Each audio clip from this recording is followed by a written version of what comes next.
friends, and welcome back to CS Mentor. In this video we're going to be continuing the topic of liability. So what had I completed in the previous video was that we had studied about the concept of strict liability, absolute liability and vicarious liability. So I had completed strict liability in the previous video as well as absolute liability. In this video we're going to be doing these two topics, that is vicarious liability and a fourth topic, that is vicarious liability of the state. So what do you mean by vicarious liability? So we had studied about these three classifications that was made in your book, wherein the first one was the case of strict liability, the second was the case of absolute liability, and the third one is the case of vicarious liability.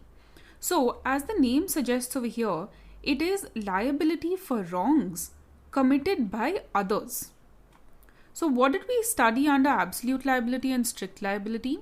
We understood that if A commits a tort, okay, that is a wrongful act, then A will be held liable, correct? So in this case, A is considered the wrongdoer, A has committed the tort, and therefore A is liable for the same. Now this is in case of absolute liability and strict liability. But with regards to vicarious liability, there will be a situation where A has committed the tort, okay, but a person B will be held liable for it. So that means someone else is liable for the wrongdoing of A. This is a principle known as vicarious liability. Now, this principle of vicarious liability doesn't just apply anywhere and everywhere. It applies in very specific cases. But first, let's look at what the definition of vicarious liability is, or meaning. In tort law, the general rule is that the wrongdoer will be held liable in the case of this. However, in some cases, someone else will be held liable for the acts of the wrongdoer. That is this situation that I told you about. So the four situations in which vicarious liability will apply is first in the case of principal agent, the second one is with regards to master servant, the third one is with regards to partners, and the fourth one is with regards to employers and independent contractors. So let's look at each one individually. Let's look at the first one, and that is the principal agent relationship. So who is a principal agent? Now let's say that a company XYZ is located in Singapore, but this company is doing business in India, and as a result XYZ appoints A to be their agent for all the activities that are taking place in India. So we can say that A is the agent of XYZ company. Now in this situation, A will only carry out any activity that the management of XYZ company tell him to do. So if the XYZ company from Singapore call up A in India and tell him it is time for you to sell a business asset, and so A will go ahead and carry out the activity of selling that business asset, and therefore we can say that A listens to everything that the XYZ company does. And more importantly, A is being employed by this company. He's not doing freelancing work, or he's not as and when XYZ company calls him and tells him some work that he does it. No, he's in full-time employment of XYZ company. Alright, so in this situation we can say that XYZ is the principal and A is the agent. So the most important condition in this is that this tort must have happened in the ordinary course of business. So what does this mean? It means that A, being the agent, has committed a tort. Now remember, the concept of vicarious liability is that if one person commits the tort, then someone else will be held liable for it.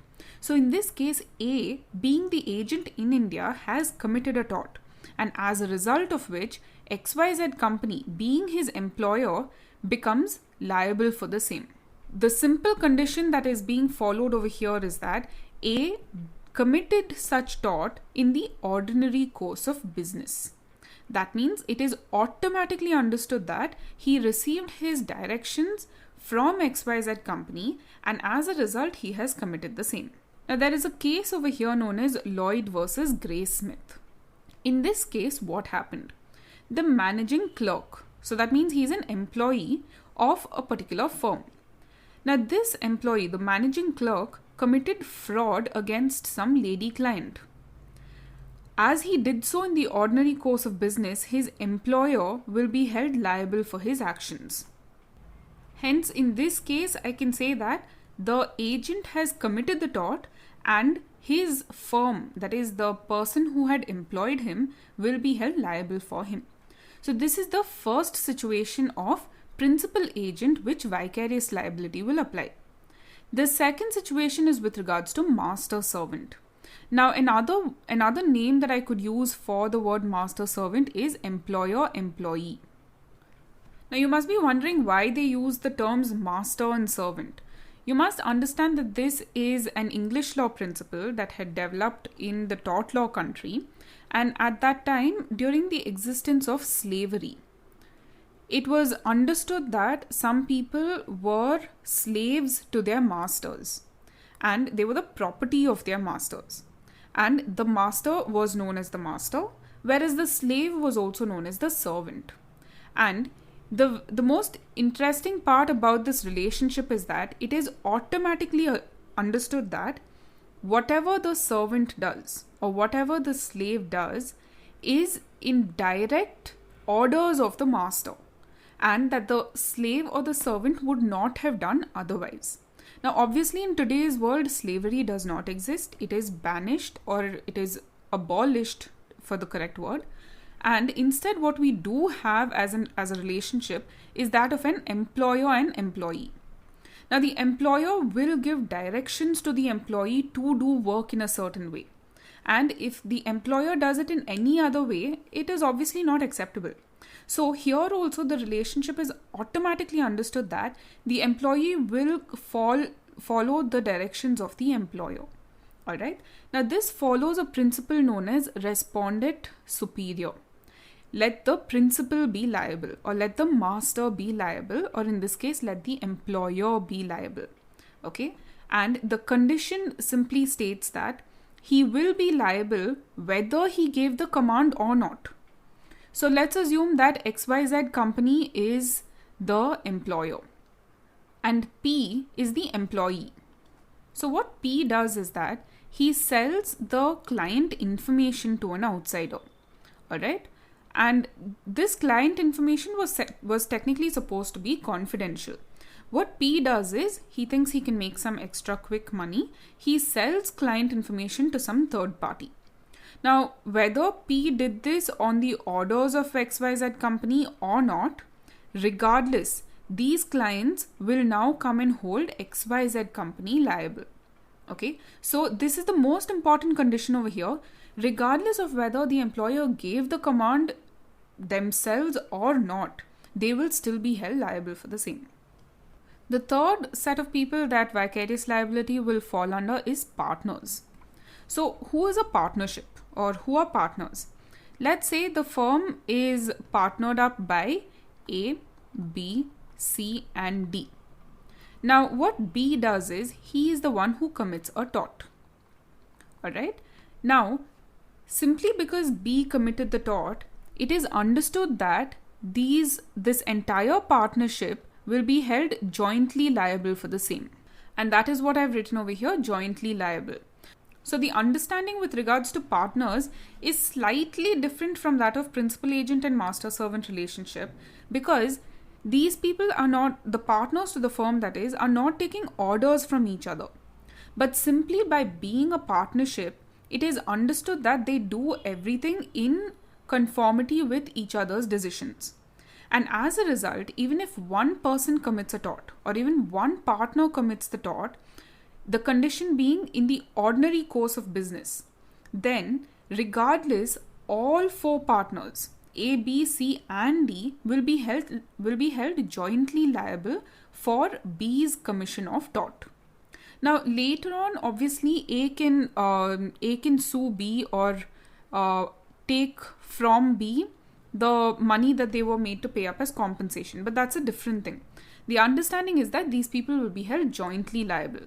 And here also the principle of vicarious liability applies, right? Someone else is being held liable for the act of someone else. In this case, A, C, and D are being held liable for the act of B.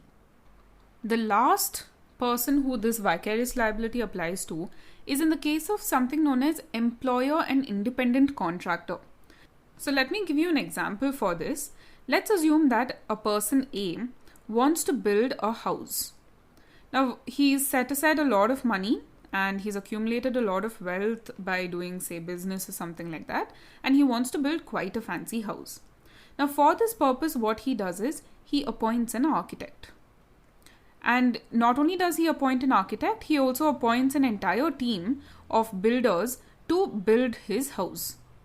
So, at this time, A simply tells the architect and his team that, okay, this is what I want. This is the general layout of the house that I want.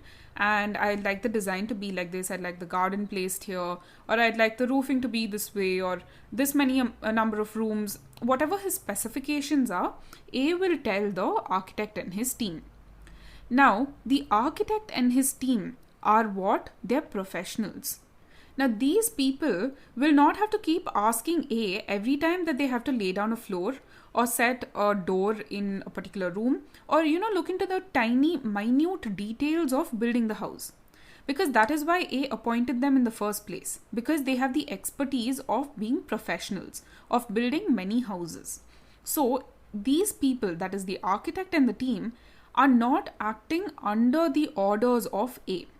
So unlike the employer and employee relationship, in this situation, this independent contractor, being the architect and his team, is only taking the directions of A with regards to what he wants for the house.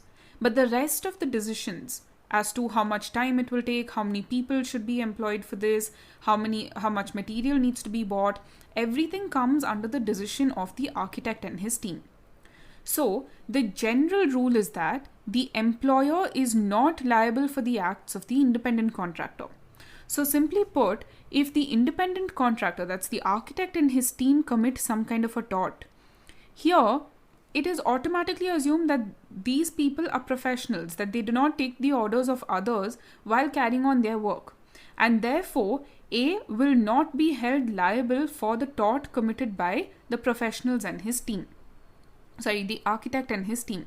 So this is the general rule with regards to employer and independent contractor. But there is an exception to this. Okay? There are actually 3 exceptions to this rule where the employer authorizes the tort. What if a situation arises wherein A tells the architect or his team to commit this tort? Obviously, in that case, the orders coming from A, as is applicable with the previous 3 situations we studied under: principal agent, master servant, and partnership. So in that situation, A will be held vicariously liable. Now, what if the tort is a strict liability tort? Remember, we studied about strict liability. If an unnatural thing was brought into the land and it escapes from the land, then that person will be strictly liable. In that situation, A will be held liable for the same, and not the architect and his team. And the third one is the independent contractor was negligent. Negligent meaning if the independent contractor had a duty to do the work in a certain way or to safeguard certain things in a certain way, and he didn't end up doing it, then we can say that he was negligent. And in that situation, A will be held liable for the negligence of the architect and his team. So friends, these are the 4 situations in which vicarious liability applies. The first 3 situations can be distinguished from the 4th in the sense that in the first 3, principal agent, master servant, and partners, the concept of vicarious liability applies consistently. Whereas with regards to employer and independent contractor, the general rule is that the employer is not vicariously liable for the acts of the independent contractor, with 3 exceptions alone. Now, the simple principle is that it is assumed that the servant or the agent or the employee was acting under the orders of the principal or the master or the the other partner. All right. So this is what vicarious liability is about. So friends, till now we studied about vicarious liability between two private individuals. But what about the vicarious liability of government servants? Government servants is who they call the state. Now what if the government servant being the servant in the master-servant relationship? So who's the master over here? The master will be the government. The government is the master and the government servants are the servants. As simple as that. What about the situation with regards to them? Now, if you have to follow common sense, it will be like they are servants and they work for the government, and as a result, the government must be held liable. But then, have you ever thought about a situation where, what if the government was being held liable for everything that their servants were doing? That is, the government servants were doing. So, should the government be administrating the country, or should they be going around pleading in courts of laws for every wrongful activity that the government servants do? The answer was a very fine, thin line that they had to balance on. And so, for that reason, they have distinguished between the vicarious liability of the state in England and in India. Now, since we follow a lot of laws from England, that is English law, let's first look at the vicarious liability in England. Now, the vicarious liability in England itself is divided into two stages. In stage number 1 is known as the common law principle. Now, in common law, what is common law, guys? Common law is a combination of judicial precedents, of customs, as well as principles laid down in textbooks or commentaries. It is a combination of all of that which is being interpreted by the courts of law. And in common law, the judges have a much more important role than the legislators. In common law, the government or the crown was not liable for the acts of the government servant. Now, what do you mean by crown over here? It simply refers to the Queen of England. England is governed partly by the Queen also, right? So, the Queen or the government, they have a half-half system where the Queen still has a certain amount of power subject to the government, that is Parliament. And the general principle under common law was that no, the government will not be held liable for the acts of the government servant. Because of that reasoning, that if the government had to go around running behind every wrong activity of their government servants, then how are they supposed to administer the country? But then in 1947, law was passed known as the Crown Proceeding Act of 1947.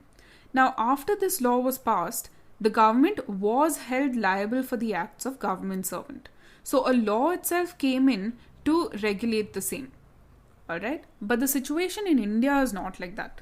In fact, there is no law to govern liability between government servant and the government. So what is the situation in India? The situation in India is that the government will not be held vicariously liable if it's a sovereign function, and will be held vicariously liable if it's a non-sovereign function. So obviously here they are distinguishing between something known as a sovereign function and a non-sovereign function. So this sovereign function, what exactly is it? It is assumed that a sovereign function is anything that is inherent, any activity that is inherent to the government of India. Alright, so that means only the government can perform this function. So what are they? Only the government is allowed to print money. Secondly, the defense of the entire country rests with the government of India. And anything with regards to nuclear energy also rests with the government of India. No private person can take up any of these activities. Or let's say even the running of the railways. The railways is entirely under the central government. So, is it as simple as saying that these are sovereign functions and the rest are all non-sovereign functions? The answer is still not clear, because only the judiciary has tried stepping in and making a distinction between sovereign functions and non-sovereign functions. But even till date, that distinction is not so clear. Alright? But what you need to understand is that if the government servant was performing a sovereign function, then the government will not be held vicariously liable. That means the government will not be held liable for the act of that servant. But when will the government be held liable? If it's a non-sovereign function. Only in that situation the government will be held vicariously liable. So this concept of vicarious liability of a state is also discussed extensively under administrative law. So do tune into my video talking about administrative law so that we can go into discussion in detail with the help of case laws. So friends, now we've completed the topic of liability. We've completed the topic of strict, absolute and vicarious liability. The next we're going to be studying about are certain torts that are relating to personal safety and freedom. So there are many torts existing in our country and generally in tort law. But with regards to this topic, that is personal safety and freedom, we will be studying about 7 tort law principles. Now, what do you mean by personal safety and freedom? It obviously relates directly to the body of a person. So these are torts which generally can be thought of in a criminal law nature. Okay? Because anything that causes harm to another person is usually considered criminal in nature. But these particular instances are considered to be torts. Alright, so let's study about them. The first one is known as battery. And no, it is not the battery that you use to power up your torchlight or any other electrical item in the house. Rather, battery means applying force to some individual without lawful justification. So what does this mean? A slaps B. What has A done? He has applied force using his hand on B's cheek. And as a result, he has committed battery. So simply hitting a person amounts to battery. So in simple words, I can say that battery simply means harming another person by actually contacting or applying force to that other person. The second one is assault. What does assault mean? If the defendant, that is the wrongdoer, causes apprehension in the mind of the plaintiff, that battery will be caused. So what is battery? Battery is actually physically applying force to another person and causing harm to that person. Okay? Assault simply means that the defendant is causing apprehension in the mind of the person. So the example is pointing a gun at someone. So if someone pointed a gun at you, obviously you will be under the apprehension that that person is going to kill you. Now, the creation of that apprehension in the mind of the plaintiff. Who's the plaintiff? He's only the victim. He's the one who's going and suing the defendant because this happened. And simply because he caused that apprehension in the plaintiff's mind, he has committed assault. So usually assault and battery go almost hand in hand, because assault even includes raising your hand as if to go and hit another person. So obviously the other person will have that apprehension in their mind that, oh my god, this person is going to come and hit me. So if the defendant does not end up hitting that person, then he has merely caused assault, because he only created the apprehension in the mind of the plaintiff. But then after lifting his hand like that, if he actually goes and hits the plaintiff, then he has also committed battery. So therefore I can say battery and assault go hand in hand. The next one is bodily harm. So bodily harm simply means a willful act of the defendant to cause harm to the plaintiff. So I can say that bodily harm is something like battery plus assault put together. The next tort that we're going to be studying about is false imprisonment. What is false imprisonment? It's the unauthorized restraint of a person, and this is a serious violation of a person's personal liberty. So kidnapping a person is a much more serious offense, but even the simple act of locking them inside a room or locking them inside the house and not letting them go outside is a case of false imprisonment. So the understanding is that only the law can imprison a person, and especially if they have committed a crime. So if any other person, that is a private individual, falsely imprisons another private individual, then we can say that false imprisonment has occurred.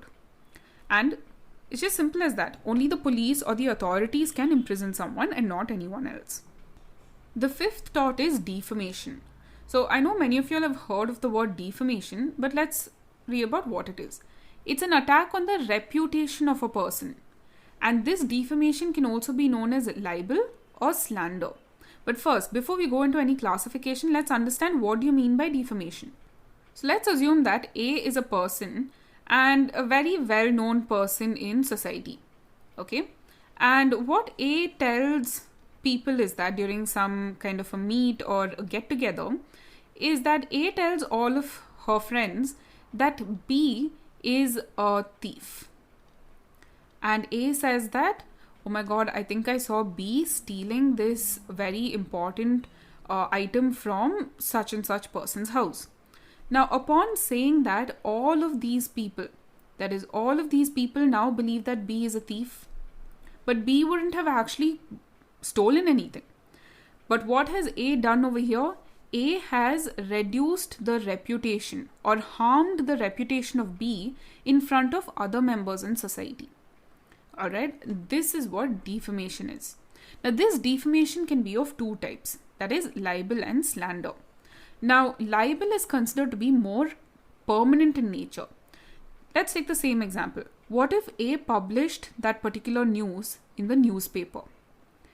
That means not only the people in their own society know about it, the rest of the world knows it. And if anybody goes and picks up that day's newspaper, they will find out that B actually committed thievery or has stolen something. And therefore, libel is considered a much more severe form of defamation, whereas libel is considered a more temporary form of defamation, in the sense that it is simply done using or spoken using certain words. So what if A did not publish anything in the news and rather only told these 4 people that B is the thief? So these 4 people will probably talk amongst each other, but it kind of remains with them or within a certain closer group of people that they know. That's all. But the rest of the world will not know about it. At the end of the day, it is still defamation. But libel is considered a more temporary form of defamation because eventually people tend to forget. And people will stop talking about it, and maybe like few years down the line, nobody will even remember it. But at the end of the day, it is still defamation. The next one is considered to be nervous shock. So this nervous shock is a much more modern type of tort that has come into existence. So if a person gets physically injured as a result of seeing something or hearing something, then we can say that that person has suffered a nervous shock. So let's assume that a patient had gone in for a general checkup, but after the general checkup, he finds out that he has cancer. Upon hearing that he has cancer, he gets very lightheaded and he faints and he falls down and he gets himself a head injury.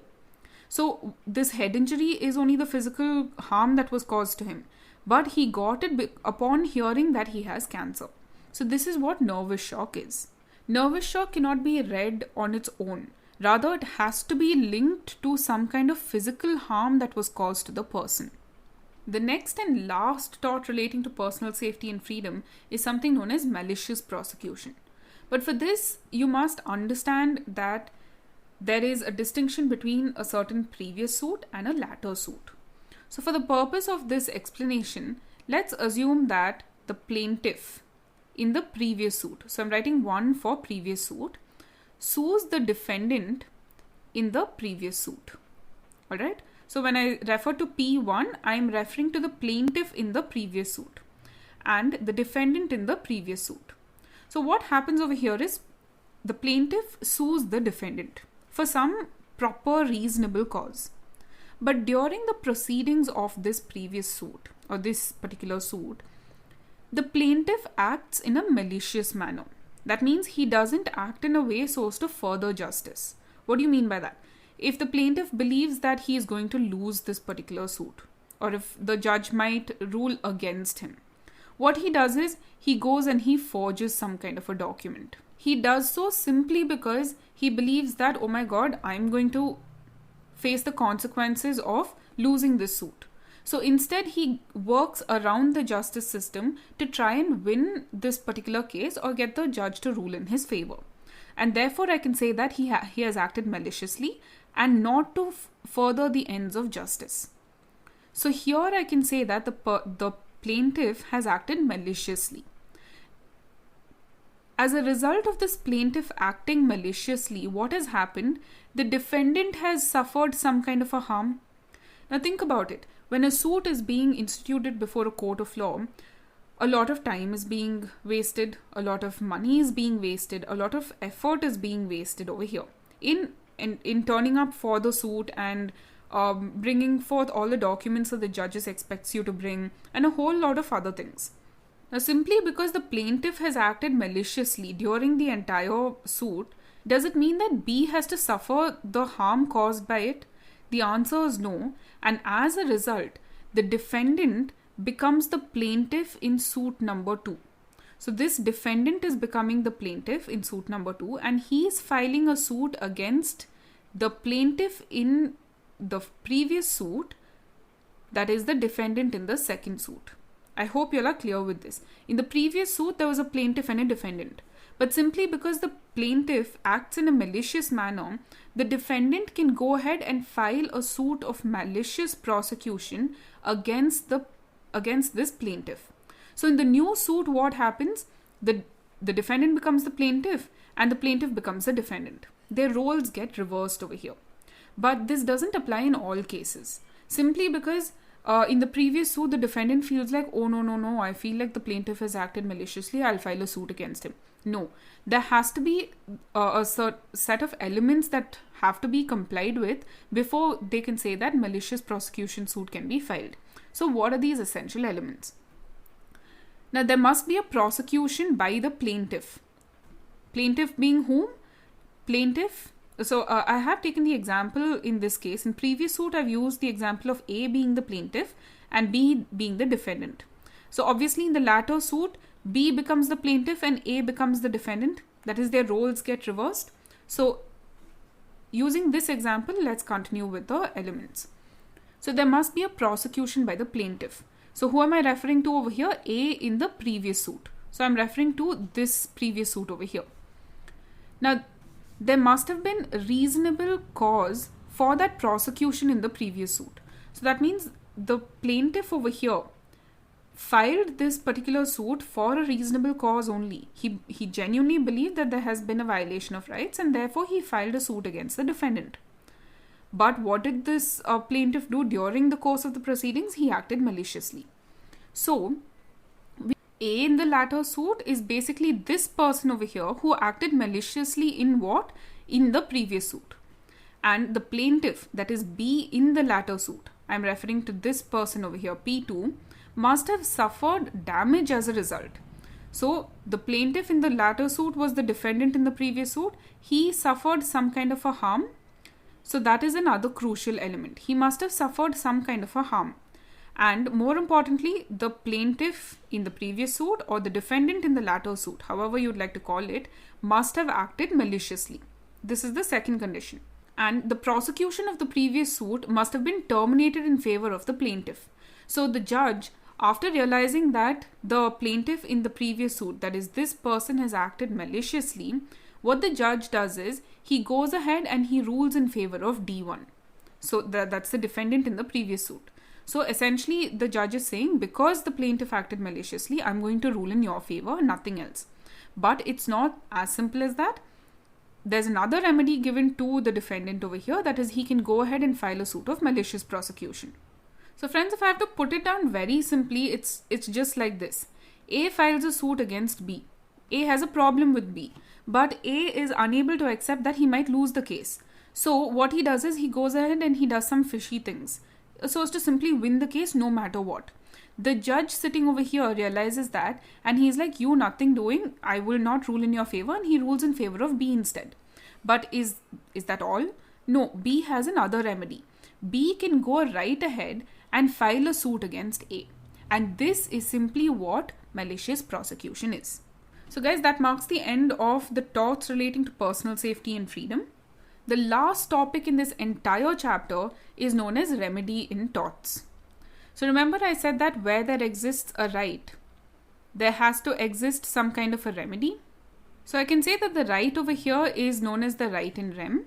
That is the right that is being given to one person, and if anyone else violates this right of that person, then that person will be considered to be liable for the same. The victim must have some recourse to law to ensure that he is not simply left out on the streets and away from the eyes of justice, and therefore there is some remedy given to him. Now this remedy can be of two types. The first one is judicial remedies. That means these remedies can be sought by approaching the court of law. So that means the court of law will oversee the entire matter, and they will bring about justice in this case. What can the victim do? He can go and file a suit against the wrongdoer. The second one is, this is the second situation, that is extrajudicial remedies. Now there will be some situations where people do not have to wait to go to a court of law to get some kind of remedy. As and when the situation arises, they can commit certain activities which would otherwise be considered as a tort simply to prevent the defendant from committing that tort. So that means they can address that issue on their own. That is through the means of through self-help. Alright, so first let's look at what are judicial remedies. The first type of judicial remedy is damages. Damages means monetary compensation. The second one is injunction. Now this is a type of order given by the court that is of a temporary nature, that's simply asking to stop everything. So let's assume that, I'm giving you an example for injunction. Let's assume that A is trying to sell a piece of property that does not really belong to him. Rather, who does this property belong to? This property in fact belongs to B. But A tries selling off this particular property. So what B does is, B instead approaches the court of law, and what the court does is, okay, until I decide whether this property belongs to A or B, until then, put a stop to this sell order. So essentially the court is saying that for the time being, as a temporary matter, stop the sale of this particular land. Let me first decide who this property belongs to, and then accordingly you can make a sale of it or do whatever you want with it. So this stop order is what I would call an injunction. And then the third one is a specific restitution of property. Now, so let's assume that A has been living on a property that is not exactly his. Okay, but the actual owners of the property, that's C, live abroad. Now upon coming back into the country, C is coming back into the country, they find out that A has nicely leased out parts of this land, has planted things and made a sale of those vegetables or fruits or whatever it is, and he's made full use of the land as if it was his. Now in this situation, it won't be simply enough that A gives money to C. Obviously, C owns this property, and it is only right that A hands over the entire property to C. Now, this is known as specific restitution of property. So such situations will arise when there is no proper title to that entire property. You know, things like C's grandfather owned this property, but 20 years ago he had left to Canada and had resided there. And C, being the granddaughter of that person, has come back into India and found this situation wherein the property is being used by A for his own benefit. You know, a whole lot of things may have happened over there simply because proper title does not exist. Title meaning ownership of that property. So in that situation, the court will rule in favor of C, and more importantly, they will say that it's not simply enough that we are handing over the title to C. Rather, A should hand over the physical property to C. That means he must vacate the land and he must hand over the entire physical possession of that property to C. The next one is extrajudicial remedies. So remember I said these are means of self-help, that is, a person can do these activities at that time that the tort is being committed against him.